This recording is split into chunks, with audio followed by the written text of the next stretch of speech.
There he is. There's Corey. Fresh haircut and all. All right. Let's see. Let me make sure I open the door for you.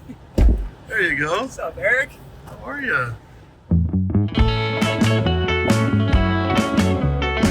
Hey, welcome to Locals Only. I'm Eric Hale, and if you don't know me, I'm the guy that founded Local Magazine 14 years ago in my garage. It's been my job for all those years to tell you the coolest places to eat in all of Southern California, fun things to do so you have date nights that aren't boring, and we've talked to some really interesting people. Now we have a podcast, and we're lucky enough to call this Mercedes-Benz EQE all-electric sedan, courtesy of Fletcher Jones Motorcars in Newport Beach, our mobile podcast studio.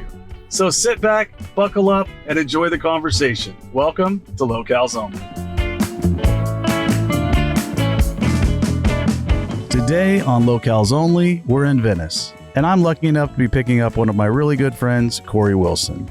He's a photographer, but you can't just put him in that box. In the 15 years that I've known him, I've seen him travel and photograph the world's biggest surfers, the world's biggest DJs, and now he's making commercials for some of the world's largest car companies. Today, we're going to talk about setting goals and then smashing them. We're going to talk about how to be a really good human and also some of the companies that he's invested into. So sit back, buckle up, and enjoy Locals Only.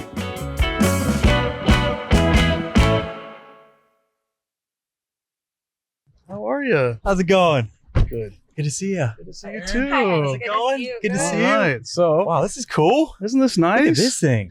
Yeah, this is our mobile podcast studio that Wow. Fletcher Jones does for us. We got 3 different GoPros rolling, and you got your mic, so you just Really talk right cool. into the mic. And Look Erin's at got a mic this. If she wants to chip in. You look good. I like the Right. haircut. Good to see you. Yeah, look nice, man. Should we drive up the coast? Yeah, It's a we're just going beautiful to take day. a little cruise. I'm very excited to have one of my best friends here today. Was in mine and Erin's wedding. Yeah. Almost, Yep. 7 years ago? Cabo. Yeah, in Cabo. And I've known Corey since he was a very young man. Yeah. And he's It's been a become while. very successful, but I think it might be good to kind of let the usually quietest person in the room, which is you, do some humble brag here. Like, Yeah. tell us a little bit about tell us a little bit about yourself. Let's start with photography. You were kind of a traveling photographer for one of the largest surfers in the world, one of the largest DJs in the world. Why don't you tell us a little bit about those experiences and what you did? All right. I'll start from the beginning. Okay, great. So I grew up in Santa Cruz, California, and was always around the ocean and always around like just going on little surf trips with my friends up and down the coast. And I just fell in love with just being in the water and going on trips and shooting more of a photojournalism kind of aspect of my friend group and just kind of just going on cool little surf trips and going like Surfer's Journal, but for your friends. yeah, exactly. Right? Yeah, Okay. yeah. All right. And that's how I fell in love with photography. Is I was always just kind of like giving my friends photos of themselves and seeing the reaction on their face and how much joy it brought them. Yeah. And I just like, whoa, this is a special thing. And man, I was figuring out ways to make that passion into a career. And so I enrolled in Brooks Photography Institute up in Santa Barbara. And how old were you when you did that? I was right out of high school. I was So like a trade school. yeah. Yeah. It was Instead of going to college, you go to a Exactly. photography Yeah, trade school. Yeah. So it was a 3-year program. It was all year round. And it was like a photography boot camp kind of thing. Yeah. And they teach you everything from the ground up, from lighting, the camera techniques. And right at that point, it was the time where it was switching from film to digital. So I learned on film, and halfway through school, the whole industry was switching to digital, which was awesome. So when you I were got first both. going to class, you were literally just like changing apertures, doing everything, and then going into the darkroom, developing the Yeah. photography yeah. in a dark room with the shooting on like solutions. large format 4x5 cameras, Okay. learning about like the first year and a half was the whole techniques and lighting and kind of just a boot camp kind of thing. And then the Yeah. second year and a half was you choose your major and you choose what you want to do with it. And I chose commercial advertising as my major. Now, I wonder why this is when I show you a picture on my iPhone, you're not really impressed because of all the work it took you to learn how to take a photo. Yeah. Like you're like, yeah, that's not photography, buddy. That's Yeah. a point and shoot and has nothing to do with everything I learned. Yeah. So that love, you had to really love it because it wasn't one of those things like you love and you're just like, I'm going to go buy a camera and kind of learn this on my Dude. own. You had to Man. love it so much that you were willing to basically I put in the work. Yeah. I put in the work. Right. And it was like sleepless nights in the studio. Oh man, it was intense. And when I left that place, I was groomed into what I wanted to be. And right out of school, like my dream job was to be a senior staff photographer at Surfing Magazine. There was 3 magazines. There was Surfer, Transworld, and Surfing Magazine. Right. And that was like, in my eyes, that was like the coolest thing. Is it's like I was getting a cover of a magazine and going on surf trips and like living the dream life of going to beaches around the world. Right. So how the magazines work, there was senior staff photographers. There's a roster of them. Right. There's probably 6 staff photographers on a magazine.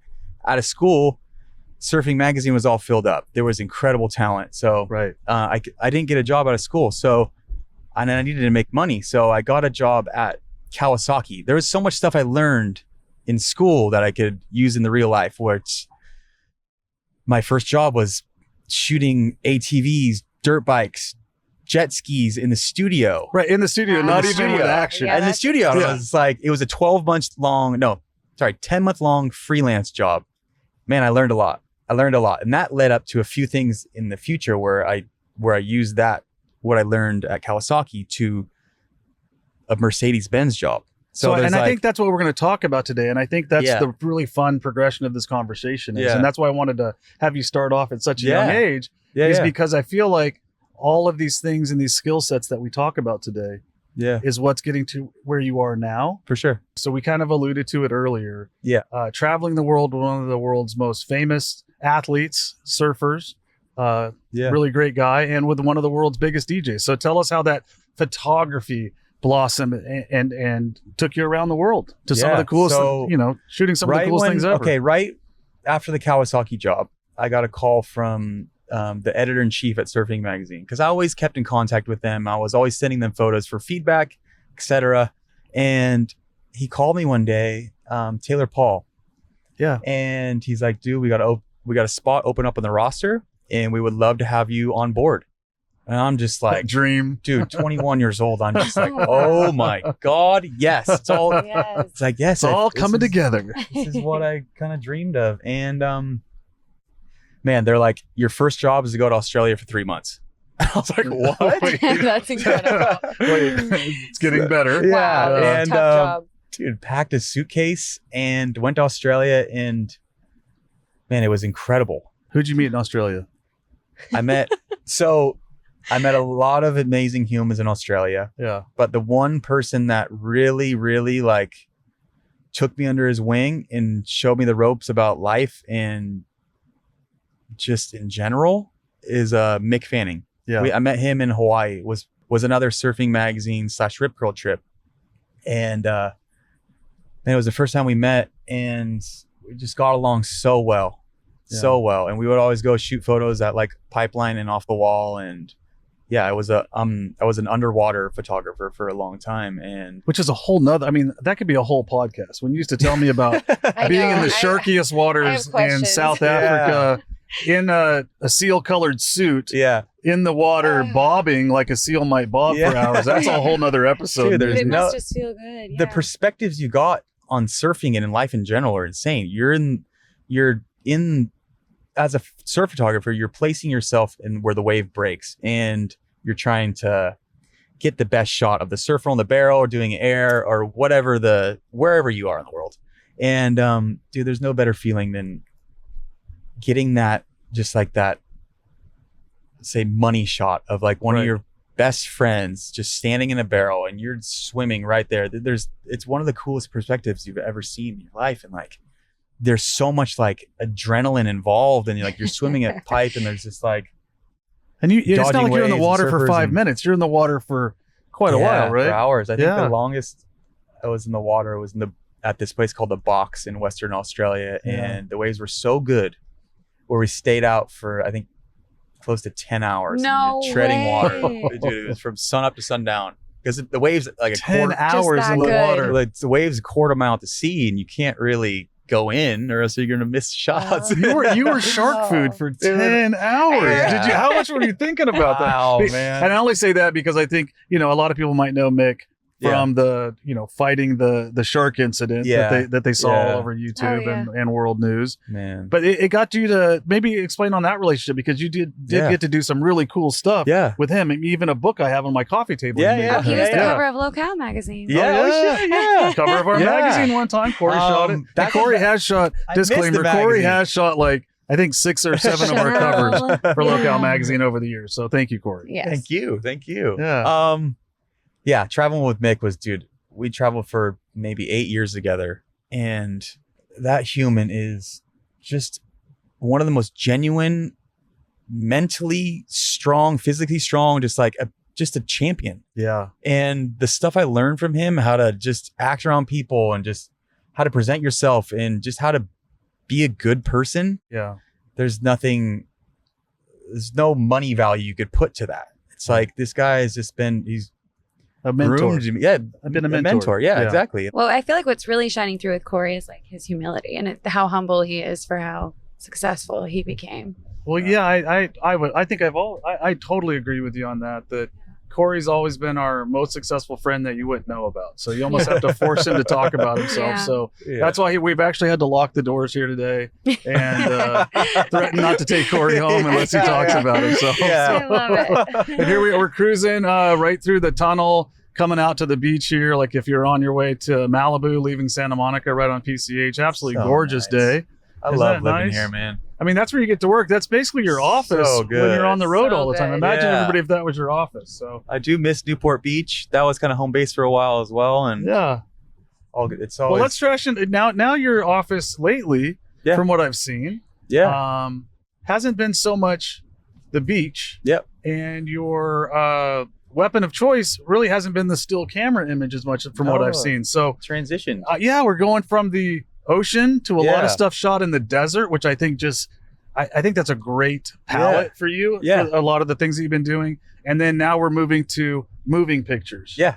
Right. So maybe talk about that transition. So after surf photography, I did it for about 12 years. Yeah. And man, the magazines were dying.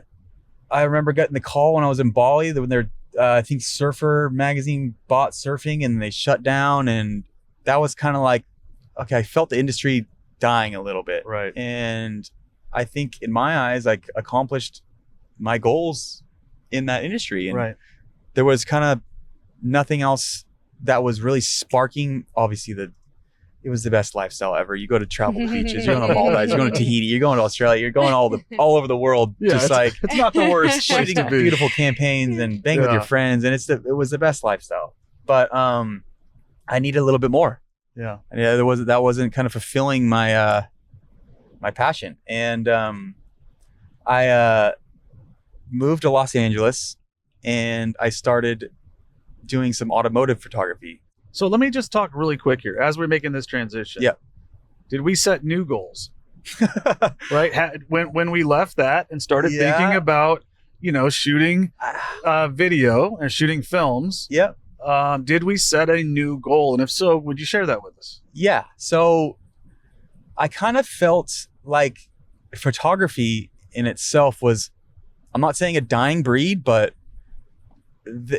I saw the industry moving more towards video. Right. And this is probably 2019. Same thing's happening on phones. Everything's going to video, right? Yeah. And I had to adapt to that. I was a photographer and I needed to learn video. So I dove straight into, I started working for a car brand. Okay. I started working for Aston Martin doing that's photography for them. That's not a small name to drop there.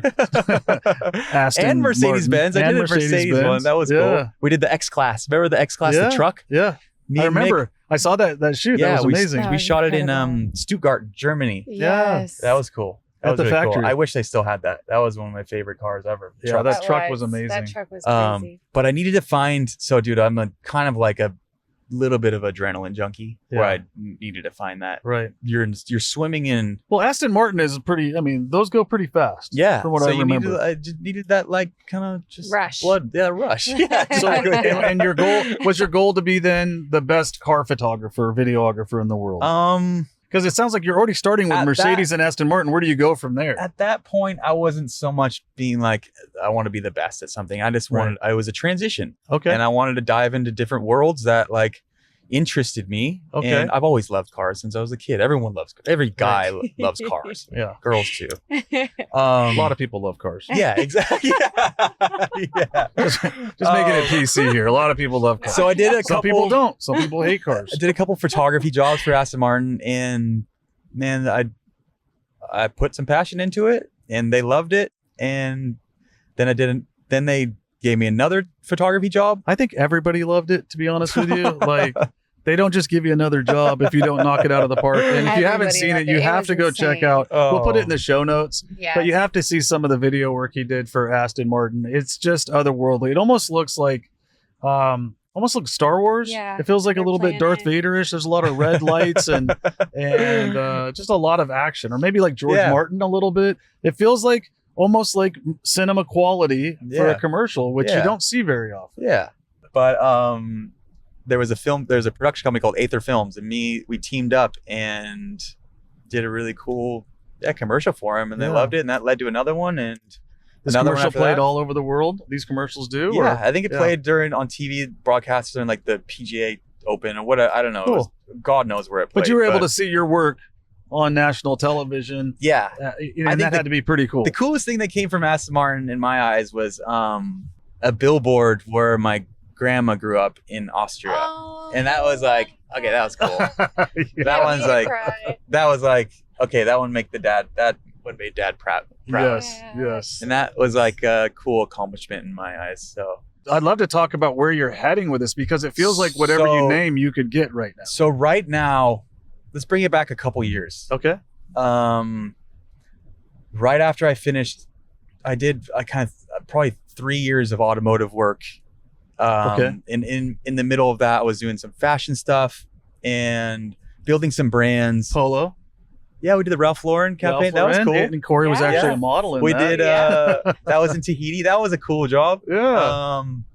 And then I saw the industry getting bigger with film, and I saw more of it heading that way. So I wanted to learn more. So I took myself away up in the hills, and I really dove into film, where I like no distractions, learned as much as I could. Okay. There's so much that goes into video amongst photography, where it's like, dude, everything from editing, sound design, color, cutting up clips, like telling a story with visuals. Photography is such a basic medium compared to video. It's insane. There's so much more going on, dude. It's insane. So you went to another boot camp, basically. Yeah. Self-taught. That's what I was going to ask. So it's self-taught. I went to self-taught boot camp. Yeah. Oh, wow. Okay. Hey, nowadays you can with YouTube and all the information out there. It's possible. There was a couple of friends that really helped me along the way in that aspect as well. Let's talk about kind of where you see this going. What's your goals? Like, where are we moving towards? Okay, so man, I got a girlfriend. Well, hey, Are we gonna talk about hey, let's talk about it. I got a girlfriend now. What's that called? What's this called? A hard launch? Is this called a hard launch right here? Might be a hard Launching launch. to all of our followers on Locale. I don't know. Corey is before in a that, relationship. Dude, I was single for my whole life. Yeah. And right. I didn't realize the importance of being in a relationship and how much like balance that brought you. And like, dude, I was a loose cannon. I was all over the place. I was just kind of like, God knows. That's great. And how long has that been going on for? About a year. And what's her name? Ginger. Shout out to Ginger. Yeah. Kristen? Yeah, Kristen. But all her friends and myself, they call her Ginger. All right. Shout out Ginger. Just made the Locales Only podcast. Yeah, How she's you great. doing? I've been always about trying new areas of whether it's filmmaking or photography or whatever it is, and not sticking to a certain genre. Okay. Which I've been like, okay, I want to do, for example, I want to do surf, then I'm going to go to automotive and fashion. So she's like, why don't you just stick with one thing for a little bit and just kind of try to master that craft. And so now I'm doing a lot more automotive stuff. Okay. Where it's like it kind of bringing me back into that world. And I've been doing some electric car commercials over the last 6 months. Actually, one came out this morning. Oh, really? Yeah, at 9 this morning. It was Hopefully we can grab that link to put it in the Absolutely. in the show Yeah, notes but also. that's been cool. So electric cars are my new genre I'm heading towards. And we're going to have a little Great. break here. We are in the Mercedes-Benz EQE 500 from Fletcher Yes. Jones Motor Cars. This is our mobile podcast studio. which is awesome. I Yeah. love this thing. It drives smooth too. it's really smooth. Very Really smooth. smooth. Yeah. Do you love this thing? I do. I Yeah. really do. And I really love that it's sponsored too. You've Better. always had a Mercedes. Remember that white? You had a GLE for a little bit. I think I've That had one like was 50 of very them. I'm cool. a I Mercedes think you person. got me my Mercedes. I did. Yeah, the DLC. chassis, I yeah. did. That I love that. The black coupe. That thing was Oh sick. man. Yeah, you got it from Fletcher Jones. Yeah, Fletcher Fletcher Jones. Jones. Fletcher Newport Jones. Beach. Yeah. Drop that name. Oh, your brother gave me a great deal. Oh, Thanks, Fletcher Jones. That's awesome. Don't edit that out, Parker. Oh it. gosh, that's But good. yeah. So you're trying to stick to the one genre right now. You're trying Yeah, to stick but- to electric cars, but so you want to get good at that. What do you think that leads to? It's she tried to stick me down to one genre, but it's not working. It's not going to work. No. You're going to get bored, right? No. I think one of my coolest projects to date was a couple days ago, and it Okay. was with a water company with Travis Kelce. Okay. So we shot Wow, like Kelsey Swift. Yeah. Kelsey you mean Taylor's Yeah. boyfriend? Taylor Swift. Oh, Taylor's It boyfriend. was with You got Taylor's it. boyfriend. Easy back there. But yeah, that was a really cool shoot. It's just there's just more doors opening, and there's all these. Ever since I put out the first electric car commercial, Yeah. dude, I can't even explain to you how many jobs have been flying in. It's Really? insane.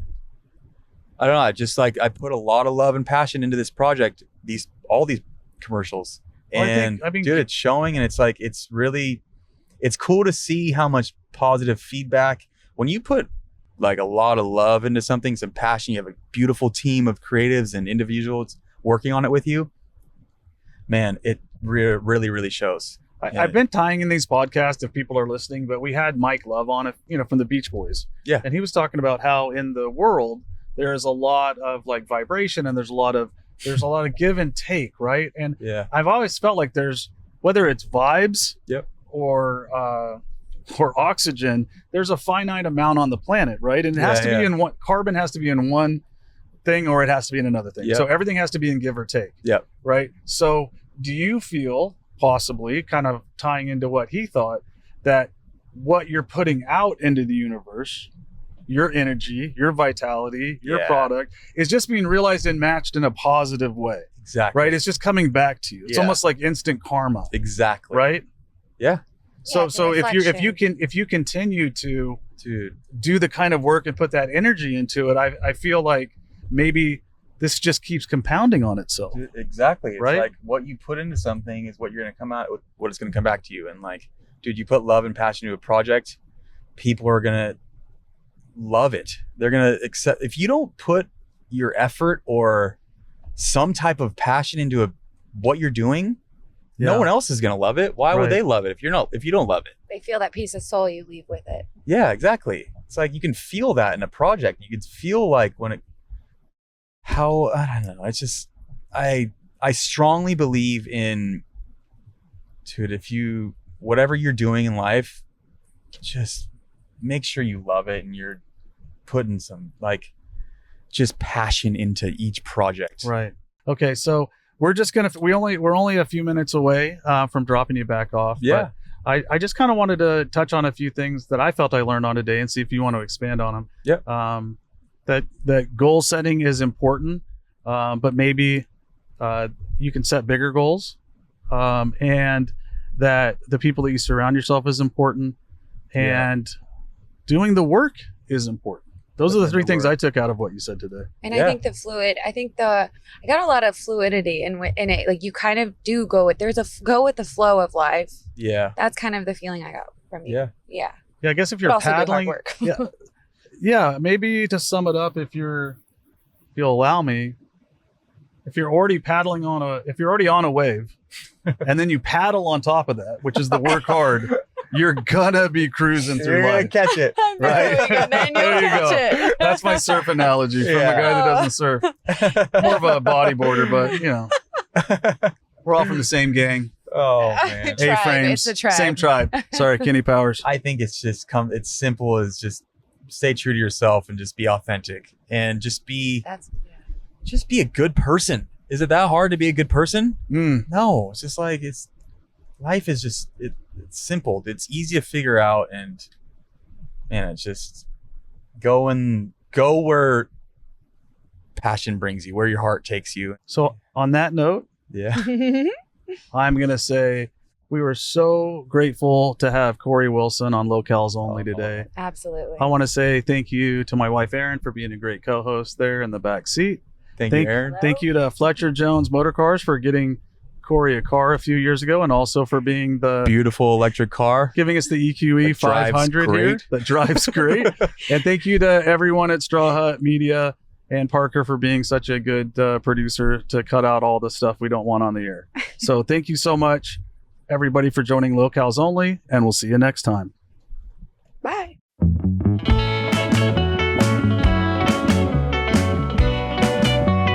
I want to thank everyone on the Straw Hut Media team, including executive producer Ryan Tillotson and our editor and producer Parker J. Hicks. And as always, a big thank you to Fletcher Jones Motor Cars in Newport Beach for providing this beautiful Mercedes-Benz EQE to be our rolling podcast studio. Join us next time on Locals Only, where you can buckle up and go for a ride in our mobile podcast studio with some of the coolest people in Southern California.